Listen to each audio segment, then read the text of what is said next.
Okay, so these are the solutions for assignment number 2. Question 1 asks us, well, before that, it says, suppose that n is an integer. If n mod 15 is equal to 7, then what is n for n mod 15? Okay, and they gave us a little bit of a hint here. They said, in other words, if division of n by 15 gives a remainder of 7, then what is the remainder when 4n is divided by 15? Okay, so this is what we are given. We are given that,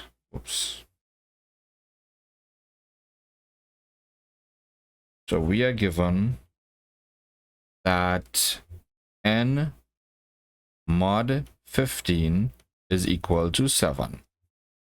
If this is what they gave us, in other words, this means that we could say this means that n is equal to 15k plus 7. Of course, for some integer k, right? K is an integer. But we need 4n mod 15. So I'm going to express it like this now. So we need 4n mod 15. So I'm going to express 4n now in terms of k. Okay, let's write on that. So express 4n in terms of k. So that is, I have 4n, so I'll just replace n by 15k plus 7. So I'll get 4 into 15k plus 7. So let's expand the brackets here now. We'll have 60k plus 28.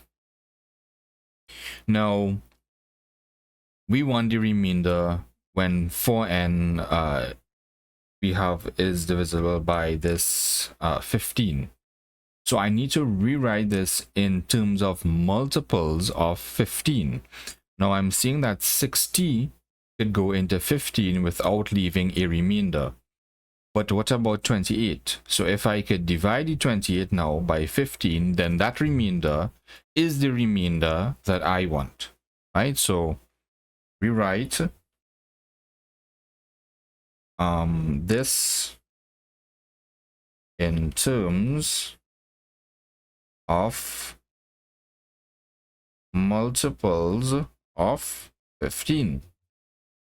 So 60k, so I'm only focusing right now on this part here, right? Only on the 60k plus 28. So therefore 60k plus 28 is equal to 60. So 15 can go into 60 4 times. So I'll have 15 into 4k plus 28. So the 60k does not contribute anything to the remainder. In fact, we could write, so 60k maybe contributes 0 to the remainder. So now I need to reduce the 28 part. So what is, so let's reduce 28 mod 15. That is 28 is equal, so 15 we're going to 28 one time, so that's 15 by some integer, so let's put 1 because it's 15 by 1 plus the remainder of 13.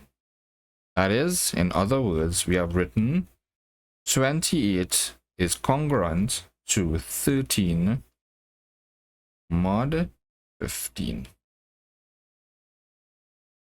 So the remainder is 15, right? Which is, sorry, the remainder is 13, which is what we wanted, right? So let's just wrap this up now and say that, so we wanted, so we want to write, so the remainder is 13, right? To write a 60k plus 28 in the form it was 15 multiplied by some integer. So let's just write something plus the remainder, right, which was 13, which we just found. So therefore 60k plus 28 is equal to 15 multiplied by 4 by k, which is some integer. So this takes care of the 60 part, and then for the 28 part, it's 15 multiplied by 1 plus 13. If you want to put a little multiplication sign here. So both of these expressions have 15 in them. So I'm going to factorize out the 15, right? And then I have 4 multiplied by k, and I have 1 here. Okay, and there's a plus sign here. So it's 4 multiplied by k plus 1.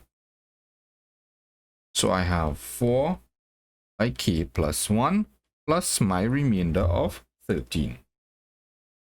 So therefore, yeah, it is true that 4n is equal to 15 by 4k plus 1 plus 13. And 13 was the remainder that we wanted. Okay, so this is question number 1, subpart A. Moving on to part B now. Part B asks us to prove that whenever n is an odd integer, 5n squared plus 2 is odd. So I need to find the general term or the general expression for what an odd integer looks like. Take that and substitute it into my expression, which I am given in the question, which is 5n squared plus 2. And then expand that out. So this is my process. Expand it out completely and then bring it back together again. And that last expression, which I compose together again, should be the form of my odd integer. Okay, so that is my process. So let's see. Let me get myself some real estate here. So this is 1, part B. Okay. So so it's a proof, right? Because it said proof. So I must write the word proof. So they are given me that n is an odd integer. So let's write that first. Suppose that n is an odd integer. Then by definition of odd, then by definition of an odd integer, there exists some integer k such that n is equal to 2k plus 1. Now I'm going to take 2k plus 1. I'm going to substitute this into my expression for 5n squared plus 2. Okay? So therefore, 5n squared plus 2 will be equal to 5 into 2k plus 1 all squared plus 2. Okay, so the rules of algebra tell me that I must expand out the squared part first. So I'll have 5. So let's put square brackets because we are expanding out the 2k plus 1 by itself twice. So I'll have 4k squared plus 4k plus 1 plus 2. Then I multiply inside the bracket. So brackets 5 by 4, that's 20k squared plus 20k plus 5 plus 2. Simplify whatever could simplify. So 20k squared plus 20k plus 7. Okay, now both of these terms here have a common integer of 20, and k as well. So I'm going to factorize both the 20 and the k as well. Okay, so I'll have 20k into k plus 1 plus 7. Now, notice something, that this entire part here, so this entire part here, this is of the form something that is even, because 20 is going to be multiplied by some integer and then multiplied by the sum of some integer plus 1. But in the end, that number is going to be multiplied by 20. And when that number, whatever number it is divided by 20, it will be an even number. So we could say that, let's get a little bit of a, okay. So we could say that this is even since 20 is even.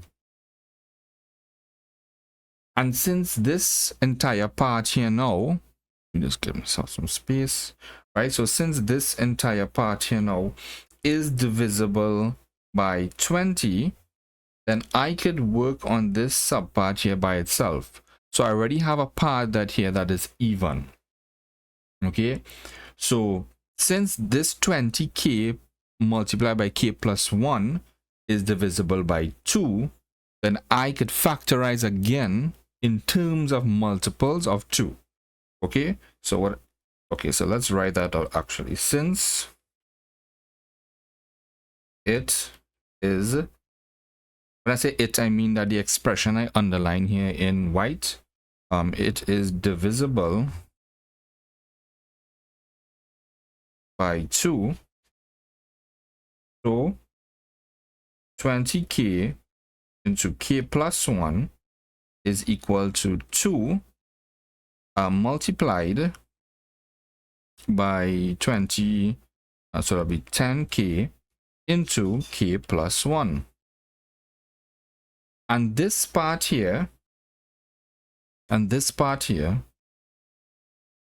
this entire part here, this is clearly even, because the same argument that we had before, where we had 20, which is something that is even, multiplied by something, when we divide again by 20, that will be even. So the same reasoning applies here as well. And whatever I have by 10k by k plus 1 multiplied by 2, that will be even. So we could say that this is clearly even. So therefore, we're going to take all of this, I'm going to equate it to my 5n squared plus 2. So therefore, 5n squared plus 2 is equal to 2 multiplied by 10k by k plus 1 plus 7. And this is of the form something, so let's underline this. This is clearly something that is even. So this is even. We have a plus sign here, so plus something that is odd, and something that is even plus something that is odd gives me something that is odd. And my question was to prove that this thing is odd. So therefore this expression is of the form 2m, I'm just choosing m plus 1 for some m that is an integer. Okay, therefore 5n squared plus 2 is odd as required. Okay, so of course I said 2m plus 1, where m would be equal to 10k into k plus 1, so you should include that in your solution as well. Of course I put 2m plus 1 even though my last number is the number 7, but we are just talking about the general form, right, of what it means for something to be odd. All right, so this is question. So this is the end of part B. Let's move on to part C now. So part C says if a is any odd integer, then 3a squared plus a is even. So the process for this is similar to what we had before, but instead of showing that something is odd at the end, we now have to show that something is even. But the process is very similar, but we have to get the general form of an odd integer like we did before. Okay, so this is one part C. So again, it's a proof, so we must write the words proof. So okay, so I had n is equal to 2k plus 1, but now I have a, right? So don't make this mistake in the exam where you put n, because the question has a in it. So suppose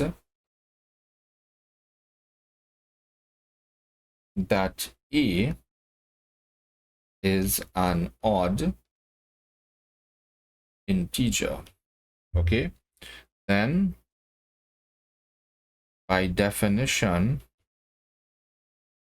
of odd, of course, there exists an integer k k such that a now a is equal to 2k plus 1. So a is equal to 2k plus 1. Now I'm going to substitute this into my expression, expand it out, and break it down. At the last stage, it should be of the form that something is even. So I have 3a squared plus a is equal to 3 into 2k plus 1 all squared plus 2k plus 1. So again, expand out the 2k plus 1 all squared first. So I'll have 3 into 4k squared plus 4 by k plus 1 plus 2k plus 1. So 3, 4 by 3, that's 12k squared plus 12k plus 3 plus 2k plus 1. So the 12k squared will remain. 12 and 2, that's 14k. And 3 and 1, that's 4. All of these numbers here are divisible by 2. So let's factorize out at 2. So I have 2 into 6k squared plus 7k plus 2. And this is clearly of the form of an even integer. It looks like 2 by m. Okay, if m is an integer here. So we can recognize that since k, so I'm not going to write out this part. Maybe that's for your studying. So since k is an integer and the multiple of any integer by an integer, and since 7 is an integer, will be an integer. Similar reasoning for this here, since k is an integer and the square of an integer is an integer as well.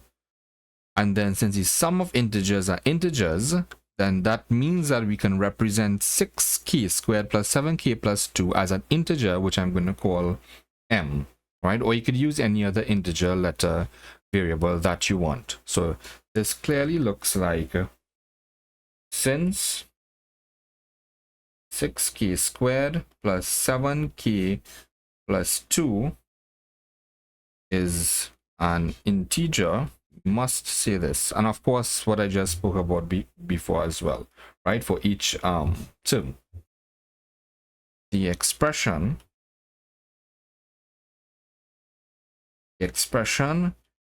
is of the form 2m for some. M, that's an integer. Therefore 3a squared plus a is even. Okay, so this one was a little bit shorter than the one from before because immediately we were able to get the form of an even integer. Okay, so this is one part C. Okay, so finally we are at part D now. It says if k is any even integer and m is an odd or any odd integer, then this expression given here is even. So it seems as though we'll have to do a combination of what we did for parts B and C, bring them together, and then somehow this general statement with k plus 4 etc should be of the form of an even integer, right? So we anticipate that this may be a little bit longer than the previous two parts, okay? But let's see how it goes. So I have one part D. So I have the statement, or I have, sorry, the expression rather, k plus 4 all squared minus m plus 1 all squared, okay? So now we have to recall both what an even integer and an odd integer looks like, even though we did it before, okay? Because these subparts are independent of each other. Okay, I feel like I might have to code this result again. So what I'm going to do is I'm just going to call this maybe something like 1. So recall that an even integer is of the form 2a for some a, that's an integer, and an odd integer is of the form 2b plus 1 for some b, that's an integer. Okay, please don't use this in the exam as well. Please write it out very clearly. So I'm going to set k to be equal to 2a, where a is an integer. I'm going to set m to be equal to 2b plus 1, and b is an integer. So I'm going to substitute both k and m back into 1. So let's write that sub k and m into 1. Okay, so I have now, okay, so I have k plus 4 all squared, and I have m plus 1 all squared. So I'll have 2a, okay, so 2a plus 4 all squared minus, I have 2b plus 1 plus 1, so that's 2b plus 2 all squared. So let's expand out both sides now. So I'll have 4a squared plus 16a, and 4 4 16, that's minus it's just not to confuse the terms, maybe I should put brackets here and here. So b, 2b by b, that's 4b squared plus 8b plus 4. Okay, so let's simplify this some more. So I'll have, the squared terms will remain, minus 4 squared, 16a, then I have negative 8b, then 16 minus 4, and that's positive 12. Okay, what else can I do here? I need this to be of the form that is something that is even. So maybe I can recognize that these two terms here at the beginning, the squared terms, both have the number 4 in them. So maybe I could factorize immediately maybe the number 4 out of them. I got a squared minus b squared, yep, plus 16a minus 8b plus 12. Now clearly this part here is divisible by 2, because 4 is divisible by 2. So this is something that is even. But what about these terms here right now? Okay, so 16a, positive 16a here, this is divisible by 2. Negative 8b is also divisible by 2. And 12 here is divisible by 2 as well. Of course, you must explain this in some form or communicate this information in some way, right? So these three things are also divisible by 2. So therefore, since this first term here, 4 into a squared minus b squared, is divisible by 2, and this is something that is even, then maybe I can write, okay, so this part here,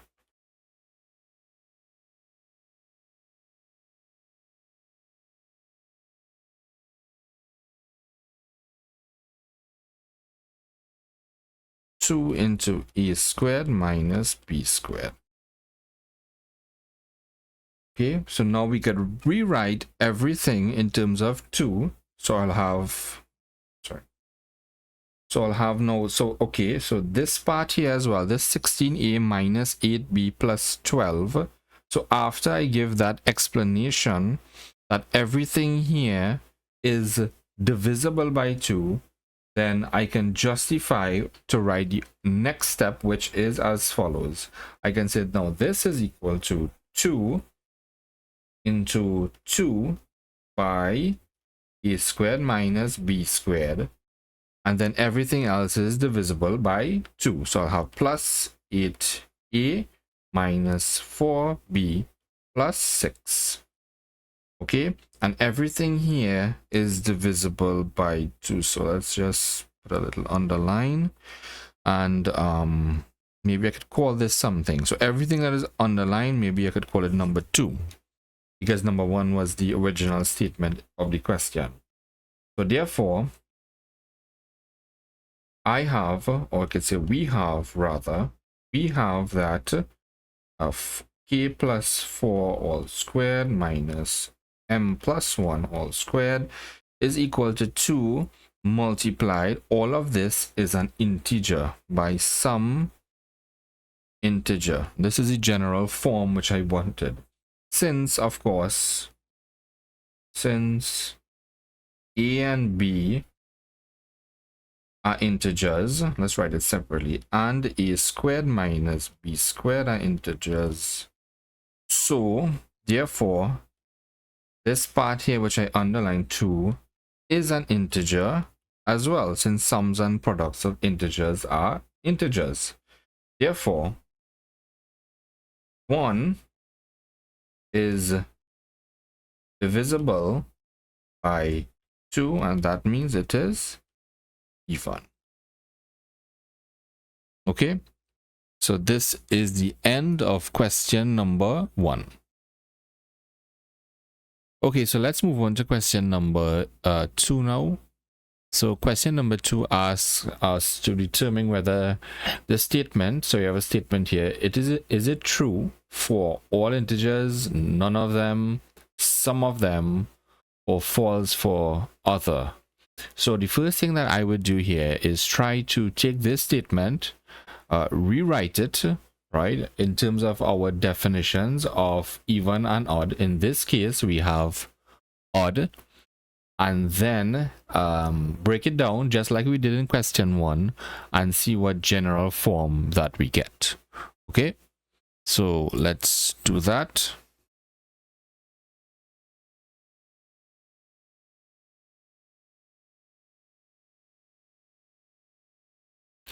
Okay, so we have that any two odd integers, right? So we're only dealing with odd integers here. So I would say that any statement, any two odd integers, this means that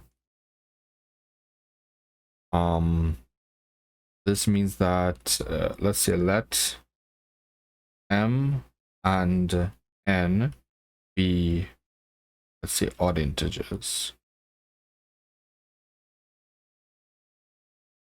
Then we have that m cubed plus n cubed is divisible by 4. Okay, this is what they're asking us in plain language here. So let's get a general term or expression for m, one for n, substituted inside m cubed plus n cubed, see what it looks like, and then make some conclusions based on what the question asks us. Okay, so let m be equal to 2e plus 1 and n be equal to 2b plus 1. Of course, for some a and b, that's integers, so therefore m cubed will be equal to 2a plus 1 all cubed. So if I cube this, I will get 8a cubed, 6 and 12, so 12a squared plus 6a plus 1. And then do the same thing for n cubed as well. So I'll get n cubed is equal to 2b plus 1 all cubed, which will be 8b cubed, no, not squared, cubed, plus 12b squared plus 6b plus 1. And then my original statement has me taking the sum of these two, so let's add them now. So m cubed plus n cubed will be equal to 8 a cubed plus 12a squared plus 6a plus 1 plus 8b cubed plus 12b squared plus 6b plus 1. If I add these two, so before I do that, I can see that all these coefficients here, they are all divisible by 2. Of course, when I add them, this number 1 and this number 1 will add and I'll get 2. So every term here is divisible by 2. So I can rewrite this in terms of multiples of 2. So I'll get 4a cubed plus 6a squared plus 3a. I'll throw the number 2 and the number 2 from here down to the end. Okay, so I'll just rewrite all the other terms first.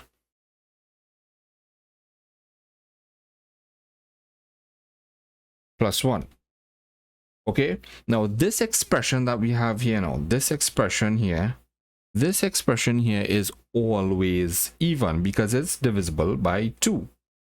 Now, the original question asks us, is it divisible by 4?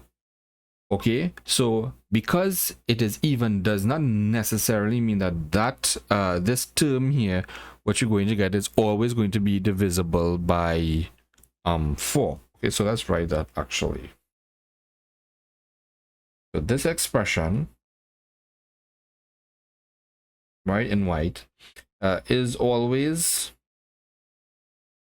even. This is divisible by 2. That's true. This is divisible by 2. I'm going to make a statement that says it may or may not be divisible by 4. So let's say, but it is not divisible by 4. But we have to actually show this. Of course, one way we can show this, we could take anything that is congruent to 1, 3, 5, etc., and show this. All right, but let's actually take values, since that might be a little bit confusing for some people who are not comfortable with that definition. So for example, let take any two values. So I'm gonna start small. So I was gonna say let m be equal to 1 and n be equal to 3. Putting this into m cubed plus n cubed, so I'll get 1 cubed plus 3 cubed, which is equal to 1 plus 3 cubed is 27. That's 28. This is divisible by 4. This is divisible by 4. So let's go again. Now we have to go congruence again, so I'll have to go when n is equal to 5. So let's look at let m be equal to 1 again and n be equal to 5. Then I'll get 1 cubed plus 5 cubed, which is 1 plus 125, which is 126. This is not divisible by 4. This is not divisible by 4. Therefore, it is not true for none of the integers, because we just saw that it worked for this case here. It worked for this case here, but it did not work for this case here. So therefore, we could say it is not true for so this English here is going to be a bit tricky, so we could say it's not true for I'm going to say no integers. Okay, it is true for some of them. Okay, it is true for 1 and 3, so we could say therefore it is true for some odd integers, but false for others. So but false for others. So if I use the wording of the question itself, then I'll have to say therefore it is true for some integers like my 1 and my 3, but false for others like my 1 and my 5, but false for others. Okay, so this is 2 part A. Moving on to part B now. The question asks us to prove by contradiction that this expression here for square root 5 plus 1 is irrational, but we must do this by contradiction only. Okay, all right. So it's a proof, right? So we must write proof as well. So suppose for the sake of contradiction,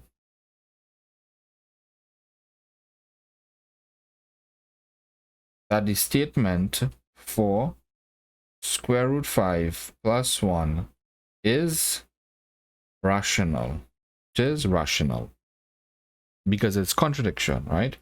So if this is rational, then it must take the form of a rational number. And the form of a rational number is as follows. Then there exists some integers, let's say P and Q. Of course, Q cannot be equal to 0, such that my 4 square root 5 plus 1 is equal to P divided by Q, because this is the form of a rational number. And of course, if this 4 square root 5 plus 1 is equal to my P upon Q, not only is Q not equal to 0, this fraction here, we could say, and the fraction is in its lowest terms. Okay, that's important.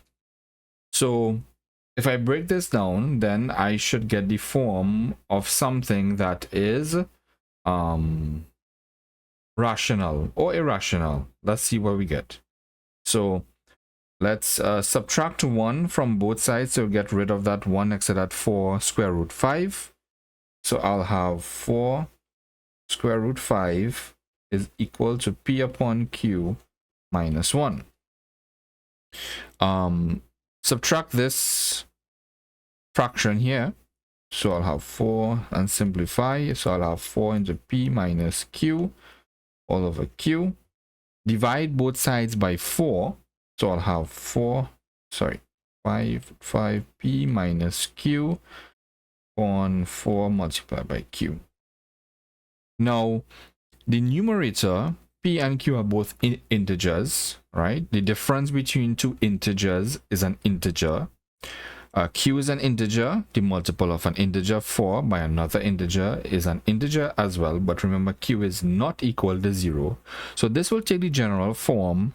So we could say since before we do that, since P and Q are integers, then the difference, then P minus Q is an integer.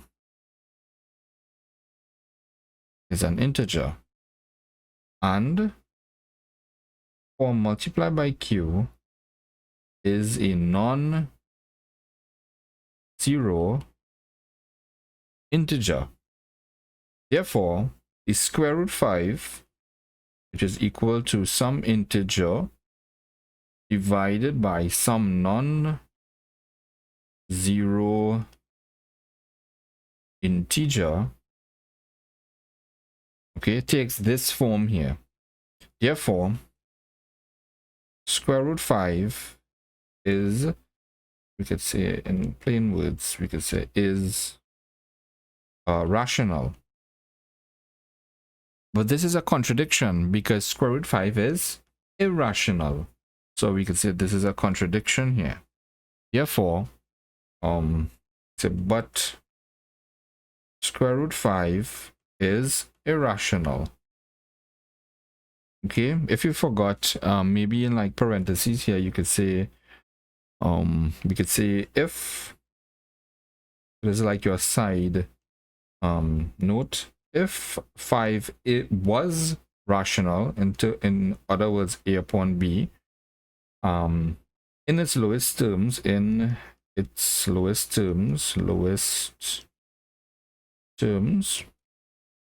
then of course if we square both sides, remove the square root from 5, then I'll get, and we cross multiply, I'll get 5b squared is equal to a squared. So that means that 5 divides a,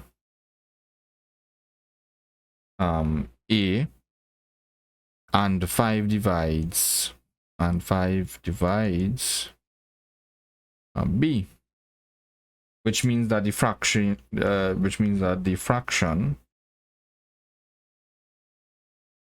is not reduced unless a is equal to b, which is equal to 0, of course. Okay, but square root 5 is not rational, it is irrational. This is where the contradiction happens. Therefore, our assumption is false. Our assumption that 4 square root 5 plus 1 is rational is false. Okay, therefore 4 square root 5 plus 1 is indeed irrational. And this is the end of the proof here. Okay, so this is 2 part B. Moving on to part C now, to finish off question number 2, it asks us to prove by contraposition that for all integers n, if n squared is even, then n is even. Okay, so let's take the statement that we have here and rewrite it in the form of something that is in contraposition, and then show that statement, not this statement, right? We must rewrite it first. Okay, so we have 2 part C. Of course, it's a proof again, so we must write proof. So we have in the question, if n squared is even, then n is even. Okay, I like to make my working a little bit easy, so I'm going to call this 3, because I feel like I'm going to have to put this at some point in time again. So what is the contrapositive of this statement? So the contrapositive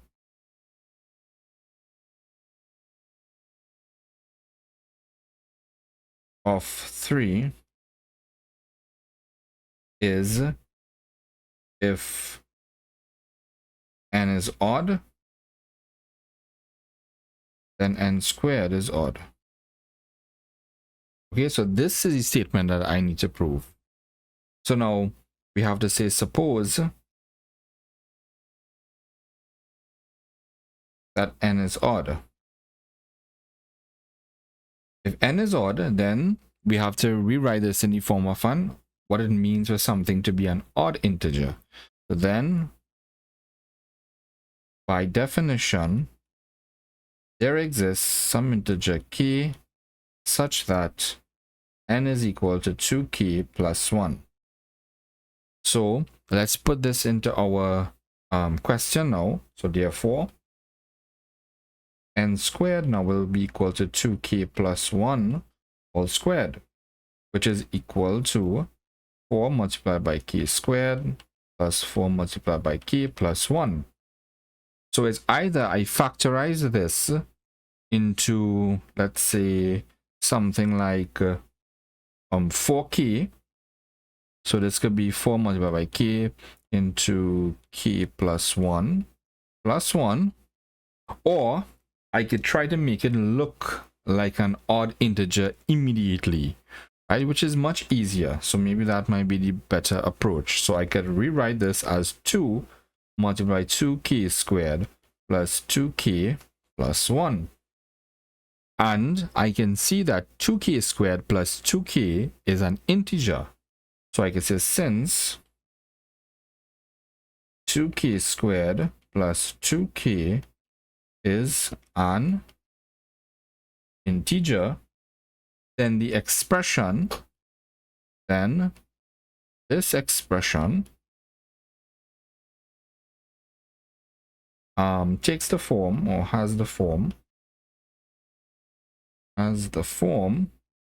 2m plus 1. Of course, for some m, that's an integer. Therefore, n squared is odd. Okay, so what we have shown here now is that if n is odd, because this is the contrapositive statement, if n is odd, then n squared is odd, right? Okay, so let's actually write that down. Therefore,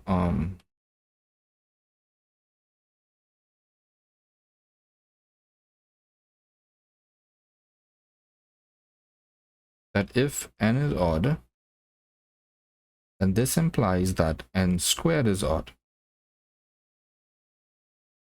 And this statement now is exactly the contrapositive of the original statement.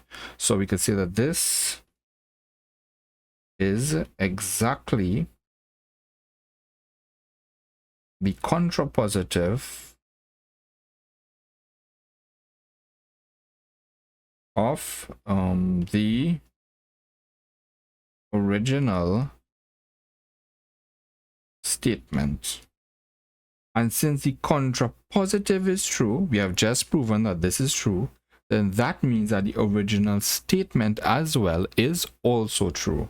So we can say, therefore, since the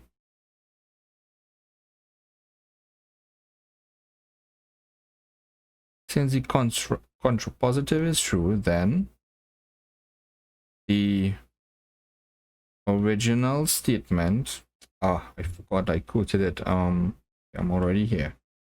The original statement, which is 3, is true for all, and that's an integer. Okay, and this is the end of question number 2. So finally, we're on question number 3 now. Part A reads, to consider the following statement. So we're given a statement here. It says if x is irrational, then square root of x is irrational. So an irrational number implies an square root of that number is irrational as well. So this is like P implies Q. Something that is irrational, the square root of it is also irrational. If this were quantifiers, we are speaking about the same x as well. So is this statement always true, sometimes false, or always false? Okay, so we have four things to look at, not necessarily looking at each one individually, although we could do that, but it seems very cumbersome. So maybe we could find one method or maybe one procedure that we could do that could hit all of these at the same point in time. And then it asks us to justify our answer. Okay. All right. So this is 3 part A. So the first thing when we try to prove statements like these is that we think about two things: the values for which it will work, or the values for it where it will not work, right? So we try to think about both cases. So one method that we learned previously, which we could use to prove this statement, is the use of either. So we had contradiction, we had contrapositive, we had contraposition. Okay, but this is not a proof. Although we could prove it, that might make our statement, which we get at the end, a little bit stronger. Or we could just use random values, right? But that will be somewhere along the lines of the method of exhaustion. So my point is that there are many different ways that we could approach this. Okay, the choice is yours.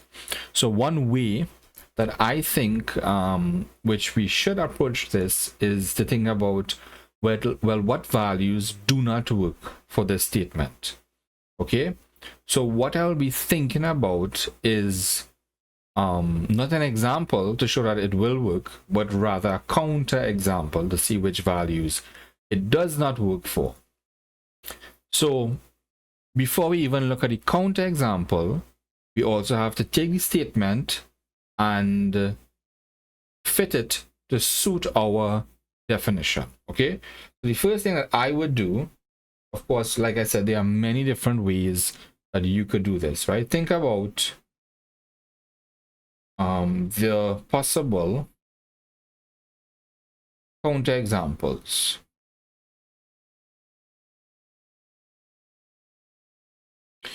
So basically, we want to check, or I want to check,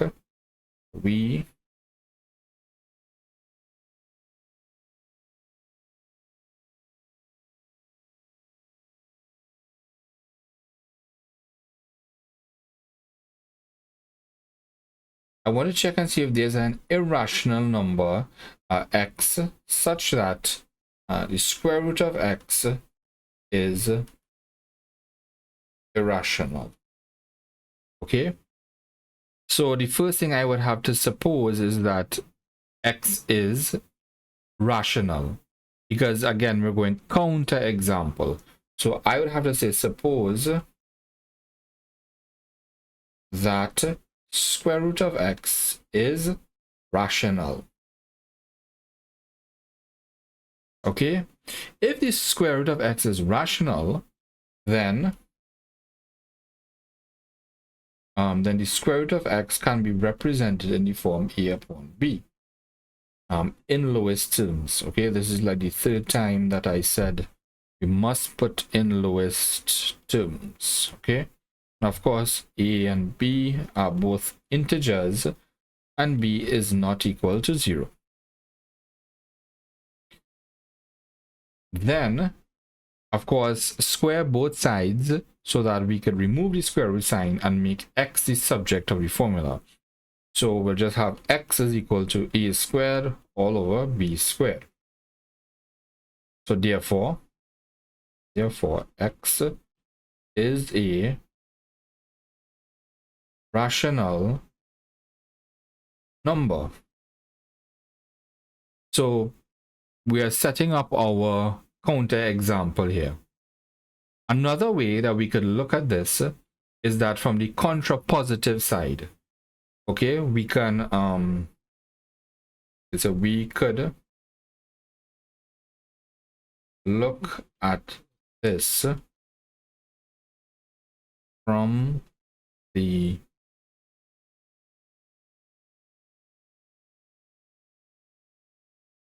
contrapositive point of view, or if you want to put reasoning, that might be better. Reasoning.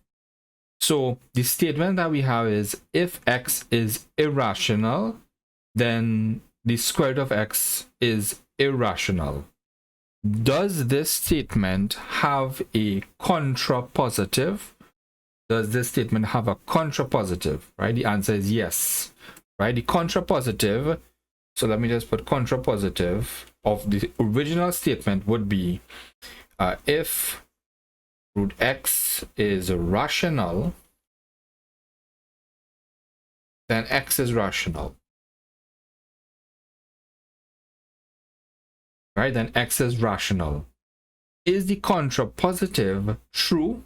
Yes, the contrapositive is also true. How do I know it? Look, I just proved it, or we just proved it above here. Right? So we have already shown this right before this line here on top, that this statement is true. So we could say the contrapositive is true. If the contrapositive is true, then is the original statement true as well? Yes. So therefore, the original statement is true. Okay.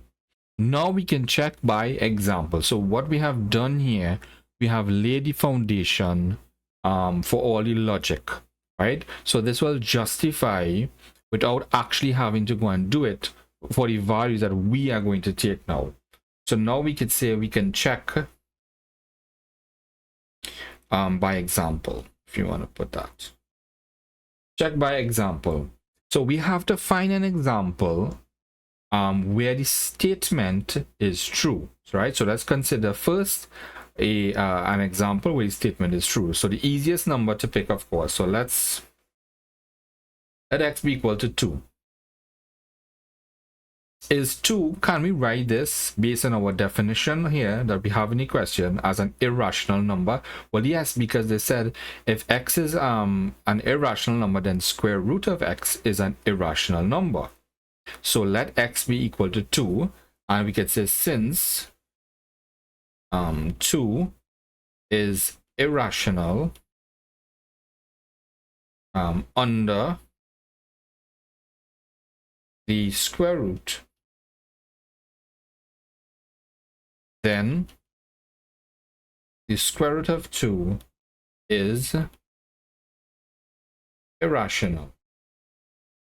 So is this true? Yes, this is true. So we could say, so in this case, the statement holds true, if you want. Okay, so it seems that any number I put here will satisfy this statement. So it is enough for me to say, based on the proof I have before, right, where we suppose that root x is rational, and then we get the general form, and then we said x is rational, and then from the conclusion we got from the contrapositive reasoning that the contrapositive is true. That means the original statement is true. We just use a random number and we got this statement to hold. So it is enough for me to say now that this statement is always true, right? So this statement is always true. Okay, one may approach this in a different manner, right? And that is fine as well. But if you are arguing from a different logical perspective, then of course you will have to use maybe different values to justify your reasoning. But a point of note here, if I am saying that this statement is always true, then, and I only used one value here, right? I just use x equal to 2.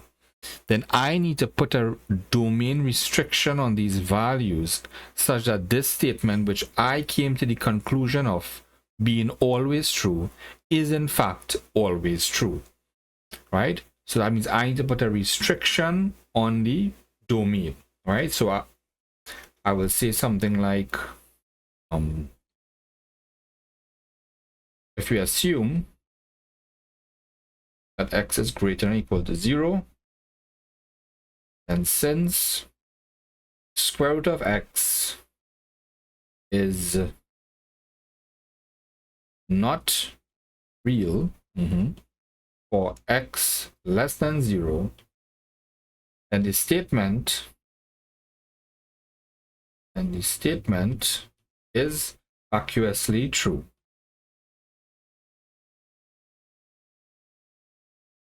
True for negative x, right? And our proof that we did before, maybe you could write that here, and our proof that we did before will cover all of the values where x is greater than or equal to 0. But again, this is not a proof, right? This is just a because it said that to, what was the question again? It was a question, is the statement. Okay, so it was not a proof. So this is the end of A. Now we're moving on to part B, where it says prove by contradiction that there is no smallest positive irrational number. Okay, so let's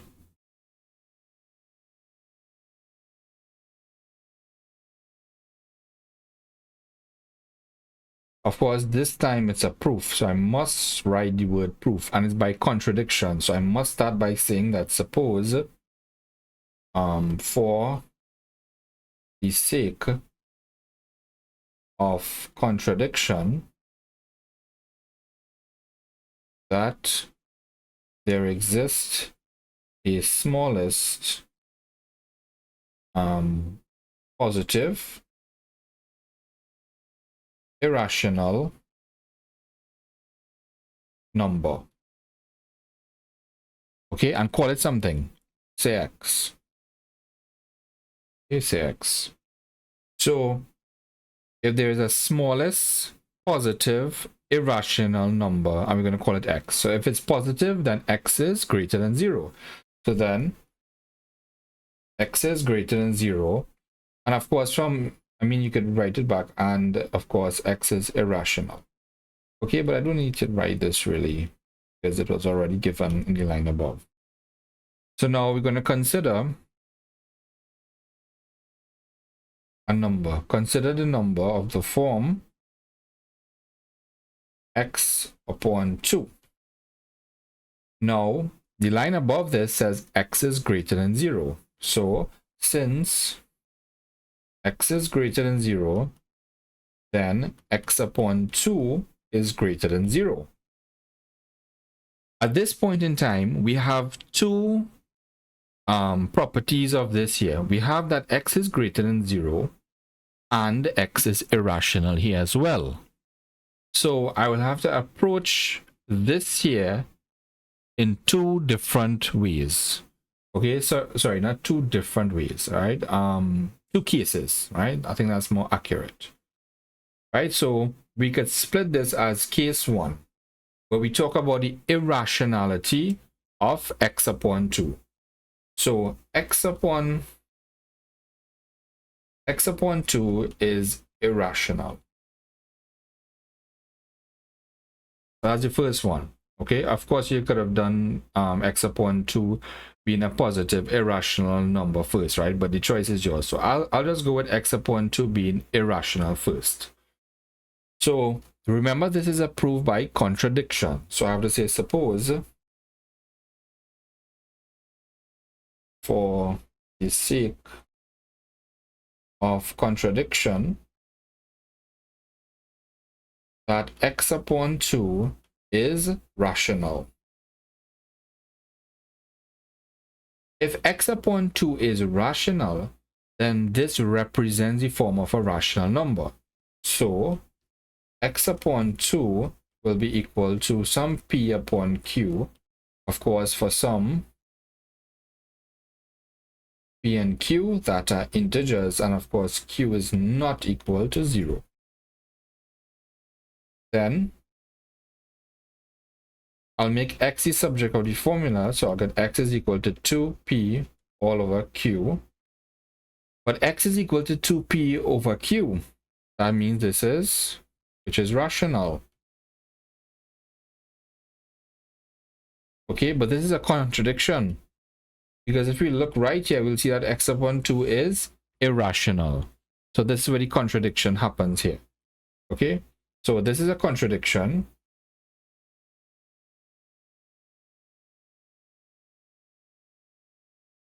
Since X is rational. Therefore, X upon 2 is irrational here. Therefore, X upon 2 is irrational. Okay, so this is the first case covered. The second case now is that X upon 2 is a positive irrational number smaller than X. Smaller than now, since X is greater than 0, then we said before X upon 2 is greater than 0. And if we divide this by 2, so if I divide this by 2, then I'll get X upon 2 being strictly less than X. So what have I found here? I have found a positive irrational number smaller than X, which is this X here upon X upon 2.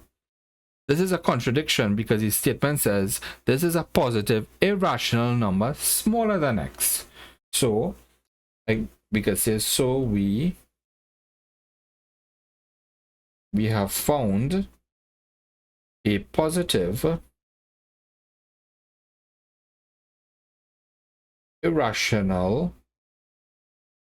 number smaller than X, and this is where the contradiction happens. So, but this is a contradiction if you want to write, but this is a contradiction.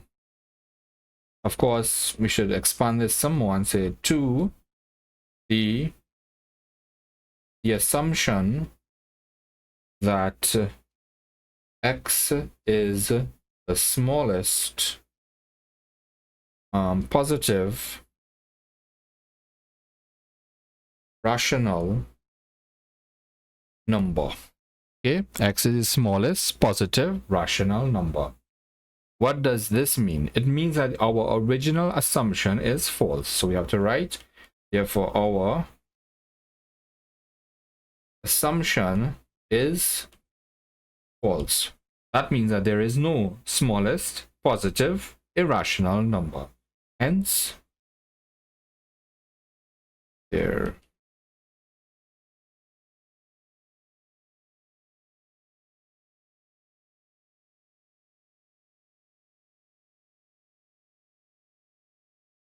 okay, there is no smallest positive irrational number. So moving on to the final part of the final question now, we have again proved by contradiction that there is no largest negative irrational number. So our argument will be very similar to part B, with a minor difference. So let's get some more space. So 3C. Again, it's a proof, so must write proof. Again, suppose for the sake of contradiction that there is a largest negative irrational number. Okay, I'm just abbreviating some of the words for just not to make the video a little bit too long.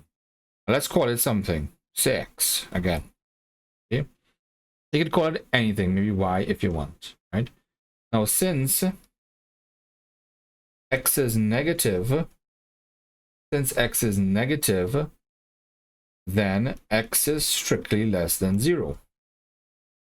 Now, just like before, we're going to have to argue from the fact that this is irrational, and then about the negative irrational number. In this case, we said that there is a largest, so a number that is larger than my X here. So consider the number, so just setting it up again, consider the number X upon 2.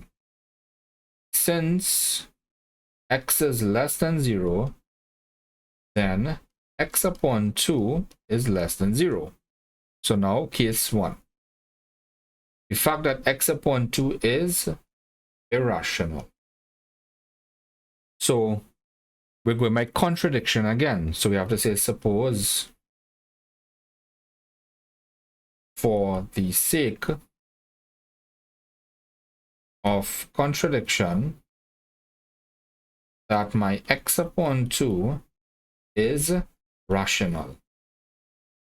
So again, once again, so X upon 2 will be equal to P upon Q.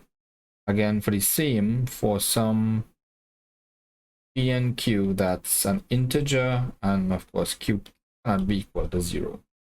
I'm going to multiply by 2 again, so I'll have X is equal to 2P all over Q.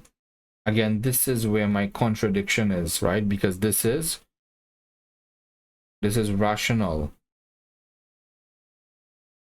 right? But my statement says that this is irrational. So we have to say this is a contradiction since X is irrational.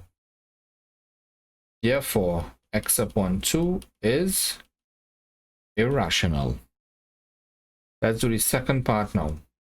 So now we are saying that X upon 2 is a negative irrational number that is larger than X. Is a negative irrational number that is larger, than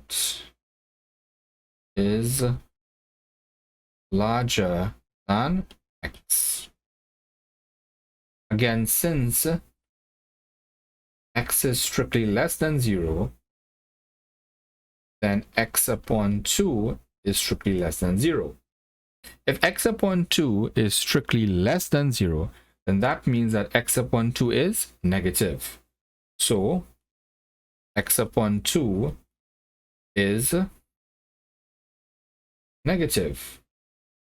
Now, if X upon 2 is negative, then I could divide this inequality here, which I'm going to form, by 2. But when I do that, it will move. When I divide by that negative number, that number now is going to be closer to 0, making it strictly greater than. This is not what I want to happen, right? So maybe I could write that and said something like moreover, since X is less than 0, then X upon 2 will be strictly greater than 0. Why? Because since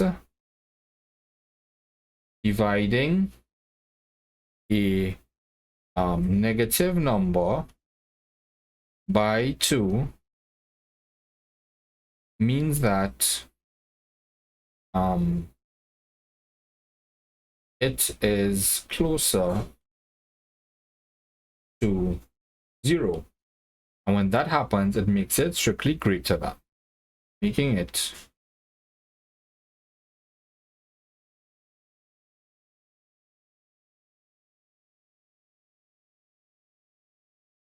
so what happens now? X upon 2 is a negative irrational number strictly greater than x, but that was not my assumption. So this is where the contradiction happens.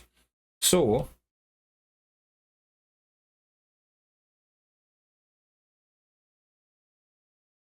x upon 2 is a negative irrational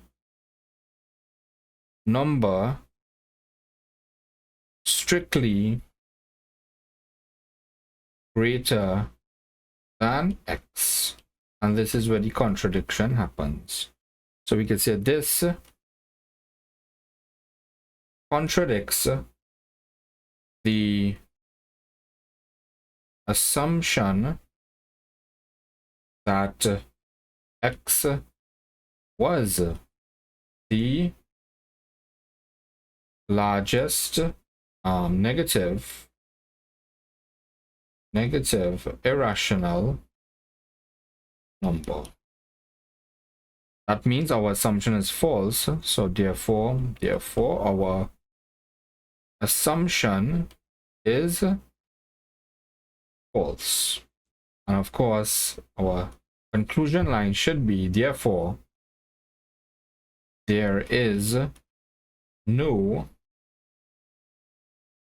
largest negative irrational number.